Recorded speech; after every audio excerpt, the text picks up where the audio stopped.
Mga idol, meron ditong dalawang sibuyas coins. Ayan, at pinagdikit niya yan gamit yung coins at charger. Ayan, at gumagana nga sa cellphone ito. At yan nga si kuya, nagtry nga siyang mag-vlog niya yan at sinubukan niya rin kung gagana yung sibuyas coins na pinagdikit.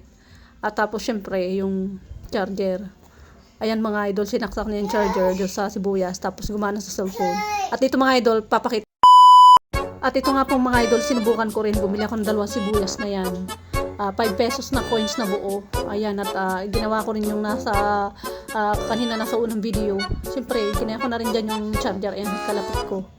Ayan, mali yata siguro ang ginawa ko. Kaya naman hindi ito gumana. At dito nga mga idol, ipapakita ko sa inyo. Sinakta ko na yung charger doon sa cellphone. At yan sa sibuyas, ginaya ko. Aba, talaga namang hindi gumagana.